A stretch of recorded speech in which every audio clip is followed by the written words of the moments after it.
That's all your house is. Your house is just a place for your stuff. If you didn't have so much goddamn stuff, you wouldn't need a house.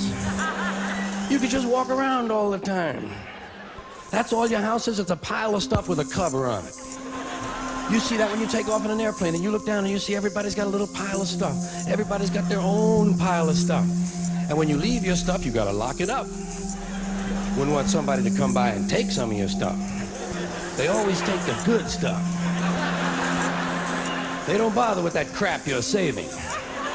Ain't nobody interested in your 4th grade arithmetic papers. They're looking for the good stuff. That's all your house is. It's a place to keep your stuff while you go out and get more stuff. Now, sometimes you've got to move. You got to get a bigger house. Why? Too much stuff. You've got to move all your stuff. And maybe put some of your stuff in storage. Imagine that. There's a whole industry based on keeping an eye on your stuff. Enough about your stuff. Let's talk about other people's stuff. Did you ever notice when you go to somebody else's house, you never quite feel 100% at home? You know why? No room for your stuff. Somebody else's stuff is all over the place. And what awful stuff it is. Where did they get this stuff? And if you have to stay overnight at someone's house, you know, unexpectedly, and they give you a little room to sleep in that they don't use that often, someone died in it 11 years ago, and they haven't moved any of his stuff. Or wherever they give you to sleep, usually right near the bed there's a dresser, and there's never any room on the dresser for your stuff. Someone else's shit is on the dresser. Have you noticed that their stuff is shit and your shit is stuff? Get that off of there. Now, sometimes you go on vacation, you gotta bring some of your stuff with you. You can't bring all your stuff, just the stuff you really like. The stuff that fits you well that month.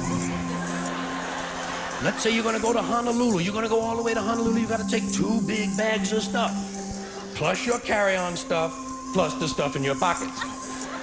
You get all the way to Honolulu and you get in your hotel room and you start to put away your stuff. That's the first thing you do in a hotel room is put away your stuff. Now I'll put some stuff in here, put some stuff down there. Here's another place for some stuff here. I'll put some stuff over there. You put your stuff over there. I'm putting my stuff over here. Here's another place for some stuff. Hey, we got more places than we've got stuff.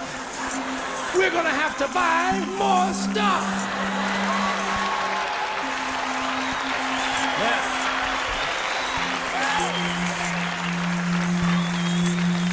And you put all your stuff away and you know that you're thousands of miles from home and you don't quite feel at ease, but you know that you must be okay because you do have some of your stuff with you.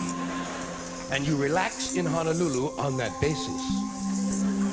That's when your friend from Maui calls and says, hey, why don't you come over to Maui for the weekend? Spend a couple of nights over here. Oh, shit, no. Now what stuff do you bring? Right, you've got to bring an even smaller version of your stuff. Just enough stuff for a weekend on Maui.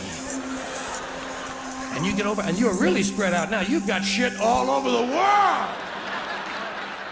You've got stuff at home, stuff in storage, stuff in Honolulu, stuff in Maui, stuff in your pockets. Supply lines are getting longer and harder to maintain.